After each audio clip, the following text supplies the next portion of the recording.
গরুরটা অনেক ভালো হয়ে গেছে। আলহামদুলিল্লাহ 6 থেকে 8 ইঞ্চির মতো লম্বা হয়ে গেছে অলরেডি। আসসালামু আলাইকুম বন্ধুরা, কেমন আছেন সবাই? এই হচ্ছে আমার পেঁপে এবং মরিচ গাছের প্রজেক্ট। ইনশাল্লাহ প্রত্যেকটি পেঁপে গাছে এই যে দেখেন, মানে একবার সেম। এই পেঁপে গাছের বয়সগুলো কিন্তু মাত্র 28 দিন আজকে চলে, জমিতে রোপণ করার বয়স। আলহামদুলিল্লাহ গরুরটা অনেক ভালো হয়ে গেছে। আলহামদুলিল্লাহ 6 থেকে 8 ইঞ্চির মতো লম্বা হয়ে গেছে অলরেডি, মানে লাগানোর পরে। আর এই হচ্ছে মরিচ গাছের গ্রোথ, দেখেন এই যে মরিচ, মোটামুটি এই হচ্ছে মরিচের অবস্থা। আলহামদুলিল্লাহ সব কিছু মিলিয়ে অনেক অনেক ভালো আছে প্রজেক্টটা এখন পর্যন্ত।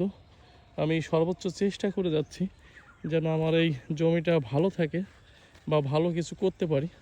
কারণ হচ্ছে কৃষি এমন একটা ক্ষেত্র যেখানে আপনার পরিশ্রমের কোনো বিকল্প নেই, আপনাকে কঠোর পরিশ্রম করতে হবে।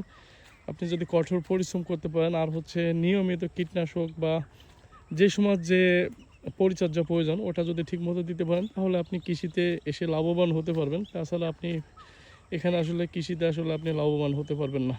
আসসালামু আলাইকুম, ভালো থাকবেন সবাই।